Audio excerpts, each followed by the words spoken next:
की जय। बंधुओं, श्री भरत जी महाराज जैसे जैसे कामदगिरी के समीप पहुंचते हैं वैसे वैसे नाना भांति उनकी कल्पनाएं आकार लेने लगती हैं। उनके अंतर जगत में जो स्वराज की भावना है, सुराज की भावना है, वो स्पष्ट होने लगती है।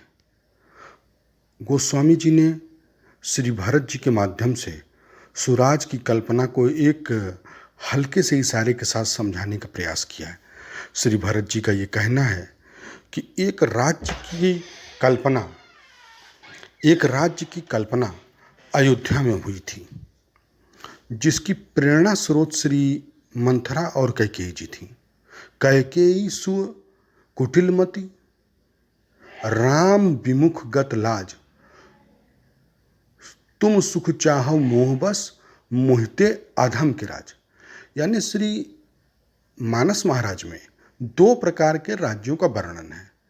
एक वो जो कामाश्रय से स्थापित राज्य हैं और एक वो जो राम चरणाश्रय से स्थापित साम्राज्य हैं। तो जो कामनाओं के राज्य हैं, जैसे मंथरा और कैकेयी स्थापित करना चाहती हैं अयोध्या में, या बाली ने किष्किंधा में किया, या रावण ने लंका में किया, ये कामनाओं से प्रेरित राज हैं।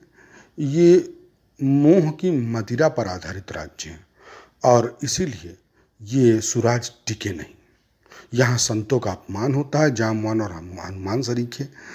यहाँ विभीषण सरीखे भक्तों का अपमान होता है। ऐसे राज्य कभी भी टिक नहीं सकते। इसलिए भरत जी कहते हैं कि वास्तव में सुराज तो वही है कि रामवास बन संपत्ति भ्राजा, सुखी समाज जन पाई सुराजा। छोटी अम्मा सुमित्रा ये पहले ही कह चुकी हैं कि जहाँ राम तहाँ वद निवासु, ताहे दिवस जभान प्रकाशु।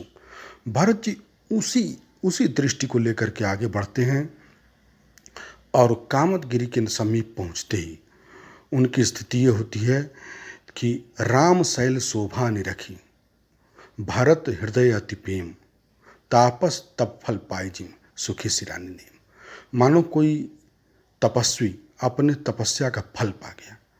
राम भगत रस सिद्धित भाया समूह गणेश। तो राम भक्त रस में राम सुराज्य की परिकल्पना अंतर्निहित है। ये राज्य कैसा है? ये राज्य चराचर के मंगल की कामना से प्रेरित है। ये लोक मंगल की भावना से प्रेरित है। यहाँ पशु पक्षियों में भी एकता है। मनुष्य का कहना ही क्या। श्री गोस्वामी जी वर्णन करते हैं कि जहतः मनौ फिरई चतुरंगा, बैर बिहाय फिरे एक संगा, जहतः मनौ सेन चतुरंगा। जैसे सेना में हाथी घोड़े पशु पक्षी सिपाही सब होते हैं और सामान्यतः ये एक दूसरे के विरोधी होते हैं, परंतु प्रशिक्षण से और अनुशासन से ये सब एक तारतम्य से काम करते हैं। ठीक इसी प्रकार से यदि कोई राज्य हो और वहाँ पर मनुष्यों का ही समाज हो, परंतु आपस में रागत द्वेष की निवृत्ति न हो, कलह का साम्राज्य हो, जैसा मंथरा और कैकेयी ने किया, तो वहाँ पर अयोध्या जैसे इतिहास में भी विध्वंस की संभावना बनी रहती है। इसलिए श्री भरत जी महाराज कहते हैं कि सुराज वही है जहाँ राम चरणों का आश्रय। पुनः बहिर्जगत में सौंदर्य की स्थापना हो, इसके लिए परम आवश्यक है कि अंतर जगत में भी सौंदर्य की स्थापना हो। क्योंकि समन सकल उत्पात भरत चरित जब जाग। तो श्री भरत जी जब कामदगिरी से के समीप पहुँचते हैं तो गोस्वामी जी वर्णन करते हैं, सचिव विराग विवेक नरेशु, विपिन सुहावन पावन देशु, भटजम नियम शैल राजधानी, शांति सुमति सुच सुंदर रानी। तो अंतःकरण में जब तक विवेक का उदय नहीं होता, विवेक का उदय होने का तात्पर्य ये कि चेतन से मिल करके जब तक जीव एक नहीं हो जाता, तब तक वैराग्य का व्यवहार नहीं हो सकता। इस जड़ प्रकृति के प्रति आकर्षण, पद प्रतिष्ठा के प्रति आकर्षण मनुष्य को वैराग्यवान नहीं बना सकता। और वैराग्य का उदय होने पर यम नियम संयम का कड़ाई से पालन होता है और उसके बाद अप्रत्यक्ष रूप से उस मूर्तिमान शांति का प्रत्येक मनुष्य अपने अंतर जगत में ही अनुभव करने लगता है। इस प्रकार से सुराज का बाह्य जगत में जहाँ चराचर में एकता है, पशु पक्षी मनुष्यों में एकता है, उसका वर्णन गोस्वामी जी करते हैं और अंतर जगत के सौंदर्य के विकास का भी वर्णन करते हैं जो कि बाह्य सुराज में हेतु बनता है।